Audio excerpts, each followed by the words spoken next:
വ്യാജ ലഹരി മരുന്ന് കേസിൽ കുടുങ്ങിയതിന്റെ പേരിൽ 72 ദിവസം ജയിലിൽ കിടന്ന ശേഷം ഇപ്പോൾ നിയമ പോരാട്ടം തുടരുകയാണ്.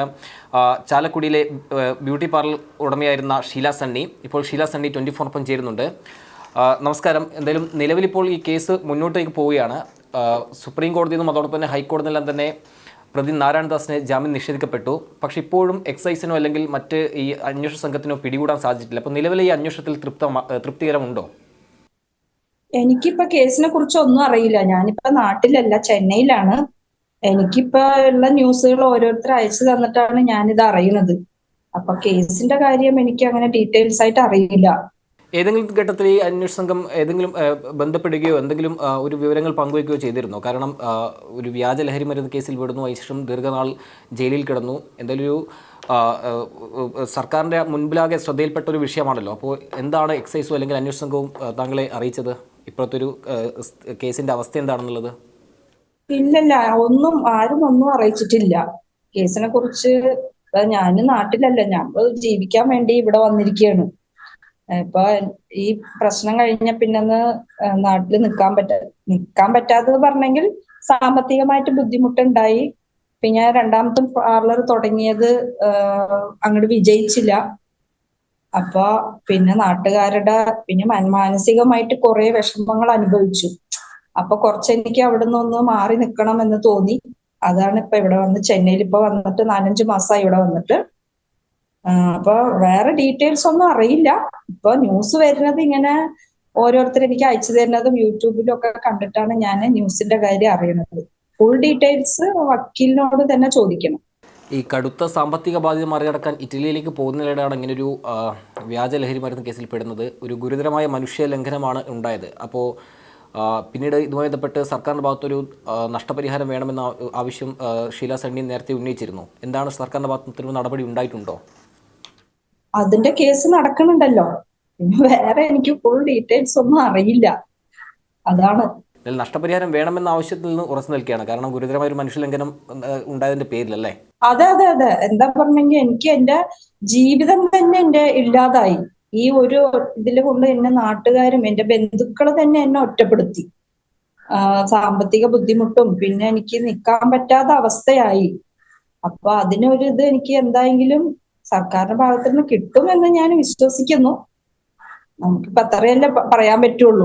ഇപ്പോൾ ഷീല സണ്ണി തന്നെയാണ് അതുമായി ബന്ധപ്പെട്ടൊരു ഹർജി ഹൈക്കോടതിയിൽ സമർപ്പിച്ചത്. കാരണം ഈ സർക്കാരിൻ്റെ ഭാഗത്ത് ഒരു നഷ്ടപരിഹാരം വേഗത്തിൽ നടപ്പാക്കണമെന്ന് ആവശ്യപ്പെട്ട്. ഇപ്പോൾ അത് അനന്തമായി നീളുകയാണ്. കാരണം ഇപ്പോൾ ചെന്നൈയിലാണെന്ന് പറഞ്ഞു, കടുത്ത സാമ്പത്തിക ബുദ്ധിമുട്ടിലാണെന്ന് പറഞ്ഞു. എങ്ങനെയാണ് ഇപ്പം ഈ ഒരു കേസിന് ശേഷമുണ്ടായ മാനസികാവസ്ഥ, ജീവിതം എങ്ങനെ മുന്നോട്ട് പോകുന്നു? ജീവിതം നാട്ടിലുള്ള സമയത്ത് ഇങ്ങനെ ഓരോരുത്തർ നമ്മളോട് ചോദിക്കുമല്ലോ, എന്താണ് ഇങ്ങനെ കേസ്, ആരങ്ങനെ ചെയ്തത്, എന്തിനാ ചെയ്തത്. പക്ഷെ എനിക്ക് തന്നെ ഇതിനെ കുറിച്ച് അറിയില്ല ഡീറ്റെയിൽസ്. ഈ നാരായണദാസൻ പറയുന്ന ആളെ എനിക്ക് അറിയില്ല. ഞാൻ ആദ്യമായിട്ടാണ് ഈ ന്യൂസിൽ വരുമ്പോഴാണ് എനിക്ക് ആളുടെ പേര് അറിയുന്നത്. നാരായണദാസൻ ഞാനുമായിട്ട് ഒരു സൗഹൃദ ബന്ധം ഒന്നുമില്ല. അറിയാതെ ഒരു വ്യക്തിയാണ് ഈ നാരായണദാസ്. പിന്നെ എനിക്ക് സംശയമുള്ളത് മരുമോളുടെ അനിയത്തി, അത് ഞാൻ ആദ്യം തന്നെ പറഞ്ഞിട്ടുണ്ടായി. അപ്പൊ ഇപ്പൊ പറയുന്നത് ആളുടെ മരുമോളുടെ അനിയത്തിയുടെ സുഹൃത്താണ് ഈ നാരായണദാസിനെ പറയുന്നത്. അവര് തമ്മിലുള്ള ബന്ധം എന്താണെന്നും എനിക്കറിയില്ല. ഈ പറയുന്ന ലിബിയ ജോസ് എന്ന് പറയുന്നത് 20 വയസ്സായ ഒരു പെൺകൊച്ചാണ്. നാരായണദാസിന് 50-52 വയസ്സായിന്നാ പറയുന്നത്. തമ്മിലുള്ള ബന്ധമൊന്നും എനിക്ക് അതിനെ കുറിച്ച് ഡീറ്റെയിൽസ് ഫുള്ള് അറിയില്ല. നമുക്ക് ന്യൂസിൽ വരുന്നത് അതിന്റെ പിന്നിൽ നടക്കാൻ എനിക്ക് പറഞ്ഞെങ്കിൽ സാമ്പത്തികമായിട്ട് ഇതില്ല, നമുക്ക് ആൾബലം ഇല്ല. പിന്നെ നമ്മളൊരു വക്കീലിനെ ഏൽപ്പിച്ചിട്ടുണ്ട്. വക്കീൽ എല്ലാ കാര്യങ്ങളും ആത്മാർത്ഥമായിട്ട് ആള് ചെയ്യുന്നുണ്ട്. പിന്നെ സർക്കാരിന്റെ ഭാഗത്ത് നിന്ന് നീതി കിട്ടുമെന്ന് വിശ്വസിക്കുന്നു. അത്രയല്ലേ നമുക്ക് പറയാൻ പറ്റുള്ളൂ. ഇപ്പോഴത്തെ ഈ കേസിൻ്റെ ഇപ്പോഴത്തെ ഒരു പോക്ക് കണ്ടിട്ട് സർക്കാരിൻ്റെ ഭാഗത്ത് നീതി ലഭിക്കാനുള്ള പ്രതീക്ഷയുണ്ടോ? കാരണം ഹൈക്കോടതിയും സുപ്രീം കോടതിയിൽ നിന്നെല്ലാം ജാമ്യം നിഷേധിക്കപ്പെട്ടു. പ്രതിക്ക് വേണ്ടി ഇപ്പോഴും തെരച്ചിൽ നടന്നു. കോടതി നിർദ്ദേശിച്ചു കീഴടങ്ങാൻ, എന്നിട്ടും പ്രതി കീഴടങ്ങുന്നില്ല. ഏതാണ്ട് ഹൈക്കോടതി നിർദ്ദേശത്തിൻ്റെ തലേന്നാണ് പിന്നീട് അന്വേഷണ സംഘം എല്ലാം പോയി റെയ്ഡൊക്കെ നടത്തുന്നത്. അപ്പോൾ പ്രതി എങ്ങോട്ടേക്ക് എവിടെയാണെന്ന് ഇപ്പോൾ അന്വേഷണ സംഘത്തിന് അറിയില്ല. അപ്പോൾ ഇപ്പോഴത്തെ സാഹചര്യത്തിൽ കേസിൻ്റെ പോക്ക് കാണുമ്പോൾ നീതി കിട്ടുന്ന ഉറപ്പുണ്ടോ? ഇപ്പൊ ആളെ അറസ്റ്റ് ചെയ്തെങ്കിലാണല്ലോ നമുക്ക് ഇതിന്റെ പിന്നിലുള്ളതൊക്കെ അറിയുള്ളൂ. എന്തിനു വേണ്ടി അങ്ങനെ ചെയ്ത്, എന്താണ് ഇതിന് ആളെ അറസ്റ്റ് ചെയ്തെങ്കിൽ എനിക്കും ആഗ്രഹമുണ്ട്. എന്തിനു വേണ്ടിയാ ഇവരിങ്ങനെ ചെയ്തതെന്ന് അറിയാനായിട്ട്. എനിക്കും ഇപ്പോഴും ഒരു പിടുത്തമില്ല എന്തിനു വേണ്ടിയാണ് കുടുംബ പ്രശ്നം പറഞ്ഞെങ്കിൽ ചെറിയ ചെറിയ പ്രശ്നങ്ങൾ ഇപ്പൊ ഇല്ലാതെ വീട് ഉണ്ടാവില്ലല്ലോ. അതിന് പറഞ്ഞെങ്കിൽ ഇത്ര വലിയ കടുംകൈ ചെയ്യേണ്ട ആവശ്യമില്ല. നമ്മളോട് കാര്യം പറയാമായിരുന്നു. അല്ലാണ്ട് വേറെ പ്രശ്നങ്ങളൊന്നും അങ്ങനെ ഇത്രയ്ക്ക് നമ്മളെ ഈ മയക്കമരുന്ന് വെച്ച് കൊടുക്കാനുള്ള പ്രശ്നങ്ങളൊന്നും കുടുംബത്തിൽ ഉണ്ടായിട്ടില്ല. ഇനിയിപ്പൊ അവർക്ക് എന്നെ എന്താണോ ഇനിയിപ്പോ ഞാൻ ആ ഇറ്റലിയിലേക്ക് പോവാൻ ശ്രമിച്ച അതാണോ ഒന്നും എനിക്കറിയില്ല.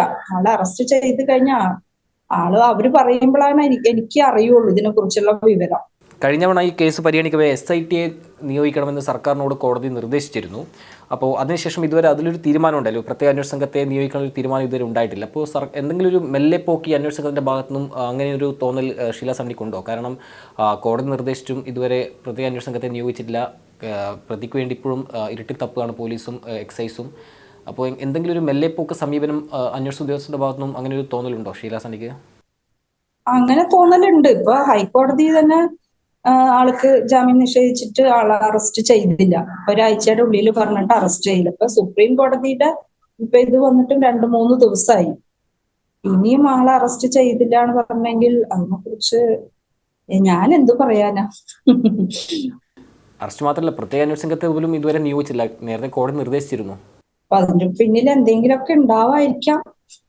മറ്റെന്തെങ്കിലും ഇടപെടലോ അല്ലെങ്കിൽ മറ്റേതെങ്കിലും ആളുകൾക്ക് ഇതിൻ്റെ പിന്നിൽ പങ്കുണ്ടെന്ന് സംശയിക്കുന്നുണ്ടോ? കാരണം ഇത്രയും മെല്ലെപ്പോക്ക് ഈ ഒരു കേസിൽ, ഇത്രയും മനുഷ്യത്വ ലംഘനമുണ്ടായ ഒരു കേസിൽ മെല്ലെപ്പോക്കിൻ്റെ ഒരു സമീപനം എന്താണെന്ന് കരുതുന്നത്?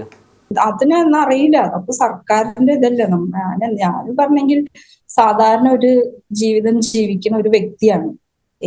നമുക്ക് ഇതിനെ കുറിച്ചുള്ള ഡീറ്റെയിൽസ് ആദ്യം അറിയില്ല. അതാണ് ഏറ്റവും പ്രധാനപ്പെട്ടത്. പിന്നെ ഇത് വീട്ടിലാണെങ്കിൽ ഇപ്പൊ അങ്ങനെ ഇതിനെ കുറിച്ച് അന്വേഷിക്കാനായിട്ടുള്ള ആരും ഇല്ലതാനും.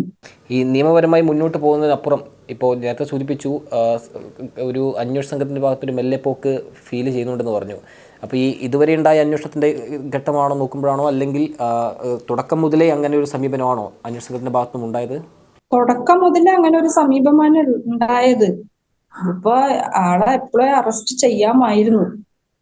ആദ്യം അന്വേഷിച്ച ഉദ്യോഗസ്ഥർ എല്ലാം നാരായണദാസാണ് ഇത് ചെയ്തത് എന്നൊക്കെ ആളാണ് വിളിച്ചു പറഞ്ഞത്. അതിനൊക്കെ അവരാണ് നമ്മളോട് ഈ ഡീറ്റെയിൽസ് പറഞ്ഞത്. എന്നിട്ടും അത് കഴിഞ്ഞിട്ട് ഇപ്പൊ എത്രയോ കഴിഞ്ഞിട്ടാണ് ഇപ്പൊ വീണ്ടും ഇത് വരുന്നത്. അപ്പൊ ആദ്യം തന്നെ ഇതില് നീതി കിട്ടാമായിരുന്നു. ഇപ്പൊ അവരുടെ ഈ എക്സൈസ് സംഘത്തിൻ്റെ ഭാഗത്തിൻ്റെ ഒത്തുകളി ഇതിലുണ്ടായിരുന്നോ? കാരണം കൃത്യമായി അന്വേഷിക്കാതെയായിരുന്നു അന്ന് അറസ്റ്റ് ചെയ്യപ്പെട്ടത്, ജയിലിൽ കിടന്നത്. അതുകൊണ്ട് എക്സൈസിൻ്റെ ഭാഗത്തുനിന്ന് ഏതെങ്കിലും ഒത്തുകളി ഈ ഒരു സംഘവുമായിട്ട് നടന്നതായിട്ട് സംശയിക്കുന്നുണ്ടോ? ഉണ്ടാവാമായിരിക്കാം. അത് ഒരു ഇതുമില്ലാണ്ടാണ് എന്നെ അറസ്റ്റ് ചെയ്തത്. അതായത് ഇതിന്റെ പിന്നില് ഒരു കേസിലോ അങ്ങനെ ഒരു ഇതിലും പോവാതെ ഒരു വ്യക്തിയാണ്. ഞാൻ പറഞ്ഞില്ല, സാധാരണ ഒരു വീട്ടമ്മ, ഒരു ചെറിയ പാർലർ വെച്ച് ജീവിച്ചു പോണ ഞാന് മയക്കമരുന്ന്, ഇത് കുറെ ഇതിൽ ഞാൻ പറഞ്ഞിട്ടുണ്ട്, മയക്കമരുന്ന് എന്താണെന്ന് കൂടി എനിക്കറിയില്ല. അങ്ങനെയുള്ള ഒരു ഇതാണ് ഞാന് എന്നെ ഈ കേസിൽ കൊടുക്കുക പറഞ്ഞെങ്കിൽ അതിന്റെ പിന്നില് നല്ല എന്തോ ഉദ്യോഗസ്ഥർ, അവർക്ക് നല്ല പങ്കുണ്ട്. അതിൽ ഞാൻ ഉറച്ചു വിശ്വസിക്കുന്നു. എന്തായാലും നഷ്ടപരിഹാരം വേണമെന്നൊരു ആവശ്യത്തിൽ നിന്ന് ഉറച്ചു നിൽക്കുന്നു അല്ലേ? അതെ, 32 ദിവസം കിട്ടെങ്കിൽ എന്റെ ജീവിതം, അത് ഞാൻ അനുഭവിച്ച വേദന എനിക്കത് പറഞ്ഞറിയിക്കാൻ പറ്റൂല. ഞാൻ എങ്ങനെയാണ് ആ കാലങ്ങളൊക്കെ കടന്നുപോയത് ഇപ്പൊ ഓർക്കുമ്പോഴും കൂടി എനിക്ക് ഞാൻ എങ്ങനെയാ, ദൈവത്തിന്റെ ഒരു അനുഗ്രഹം കൊണ്ടാണ് ഞാൻ ഇതുവരെയ്ക്ക് അങ്ങനെ നമ്മളങ്ങനെ നിന്നത്. അല്ലെങ്കിൽ സാധാരണ ഒരു ബലഹീനമായ ഒരു വ്യക്തിയായി ഞാൻ എന്നോ ആത്മഹത്യ ചെയ്തേനെ. അതായത് നമ്മൾ സാധാരണ ജീവിച്ചു വന്ന ഞാന് മയക്കമരുന്ന കേസിൽ എന്തൊക്കെ പഴികേക്കേണ്ടി വന്നു, അത് ഞാൻ എങ്ങനെ പറയാം, എനിക്കത് പറഞ്ഞറിയിക്കാൻ പറ്റൂല. ഇപ്പോഴും ഞാൻ അതിൽ നിന്ന് ചിലവര് ഈ കേസ് നിരപരാധിയാണെന്ന് തെളിഞ്ഞിട്ടും കൂടി എന്നെ കുറ്റപ്പെടുത്തിയ കുറെ പേരുണ്ട്. ചിലപ്പോ ഞാനായിരിക്കാം ചെയ്തത്. അങ്ങനെ അപ്പൊ പിന്നെ എനിക്കറിയാം ഞാനത് ചെയ്തിട്ടില്ല. ആ ഉറച്ച വിശ്വാസത്തിലാണ് ഞാൻ, ഇന്നില്ലെങ്കിൽ നാളെ എനിക്ക് നീതി കിട്ടും എന്ന വിശ്വാസത്തിലാണ് ഞാൻ മുന്നോട്ട് പോകുന്നത്. ഏതെങ്കിലും ഘട്ടത്തിൽ അങ്ങനെ ആത്മഹത്യ ചെയ്യേണ്ട സാഹചര്യം ഉണ്ടാവും ചിന്തിച്ചിട്ടുണ്ടോ? കാരണം ഇത്രയും വലിയൊരു വെല്ലുവിളിയാണ് നേരിട്ടത്. ആദ്യമൊക്കെ പിടിച്ച സമയത്തൊക്കെ അതിപ്പോ ഏത് വ്യക്തിയാണെങ്കിലും അങ്ങനെ ചിന്തിക്കുമല്ലോ. നമ്മളൊരു സാധാരണ ജീവിതം ജീവിച്ചിട്ട് പോണ ഞാൻ പെട്ടെന്ന് ഒരു ദിവസം മയക്കമരുന്ന് ഇതില് കുടുങ്ങുക, അത് ഞാൻ പറഞ്ഞില്ല, എന്റെ കാരണവന്മാര് ആരെങ്കിലും ഒക്കെ ചെയ്ത പുണ്യമായിരിക്കും ഞാൻ ഇന്നും ജീവനോട് കൂടി ഉള്ളത്. പിന്നെ ഞാൻ പറഞ്ഞെങ്കിൽ ഒരു വ്യക്തിയോടും ആഹ് ആരോടും ദേഷ്യപ്പെടാതെ ഒരു നോക്കുകൊണ്ടോ വാക്കുകൊണ്ടോ കൂടി ഒരാളെ ഉപദ്രവിക്കാതെ ഒരു വ്യക്തിയാണ്. ഞാൻ ഓർത്ത് എനിക്ക് ഇങ്ങനെ ഒരു ഇത് വരണമെങ്കിൽ അത് ദൈവത്തിന്റെ എന്തെങ്കിലുമൊക്കെ ഒരു ഇതായിരിക്കും. അങ്ങനെ പിടിച്ചു നിൽക്കാനുള്ള ശക്തി കിട്ടിയതും അത് തന്നെയാ. നിലവിൽ ഈ കേസിൽ നേരിടുന്നൊരു വെല്ലുവിളി എന്താണ്? നിയമ നടപടി മുന്നോട്ട് പോകുമ്പോൾ എന്താണ് ഷീല സണ്ണി നേരിടുന്നൊരു വെല്ലുവിളി? കാരണം കേരളം ഏറ്റവും ചർച്ച ചെയ്യപ്പെട്ട ഒരു വ്യാജ മരുന്ന്, ലഹരി മരുന്ന് കേസാണ്. അതിൽ 72 ദിവസം കള്ളക്കേസിൽ കുടിയതിൻ്റെ പേരിൽ ജയിലിൽ കിടന്നു. ഇപ്പം എന്താണ് കേസിൽ നേരിടുന്നൊരു വെല്ലുവിളി എന്താണ്? ഞാൻ പറയുന്നത് ഇപ്പൊ എന്തായെങ്കിലും ആളെ പിടിച്ചത് ഇനിയൊരു വ്യക്തിക്ക് ഇതുമാതിരി സംഭവിക്കാൻ പാടില്ല. ഇനി ആരെയും ഒരു നല്ല തക്കതായ ശിക്ഷ അവർക്ക് കൊടുക്കണം. ആരെയും ഇങ്ങനെ കള്ളക്കേസിൽ ആരെയും കൊടുക്കണ കാരണം അവരുടെ അവരുടെ ജീവിതം എങ്ങനെയൊക്കെയാ മാറി മറിയുന്നതെന്ന് അവരനുഭവിച്ച അവർക്ക് അത് അറിയുള്ളൂ. നമ്മുടെ ജീവിതത്തിൽ നമ്മൾ എത്രയൊക്കെ കാലഘട്ടത്തിലാണ് ഞാൻ കടന്നുപോയത്, അത് അനുഭവിച്ച ഒരു വ്യക്തിക്ക് അറിയുള്ളൂ. അപ്പൊ ഇനിമേൽ അങ്ങനെ ആർക്കും സംഭവിക്കരുത്. ഇവർക്ക് നല്ല തക്കതായ ശിക്ഷ കൊടുക്കണം. ഇപ്പോഴും ഈ അന്വേഷണ സംഘത്തിലും സർക്കാരിലും വിശ്വാസ്യത പ്രകടിപ്പിക്കുന്നുണ്ടല്ലേ? നീതി ലഭിക്കുന്ന പ്രതീക്ഷയുണ്ടല്ലേ?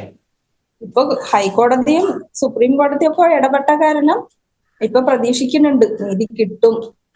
അങ്ങനെയാണ്.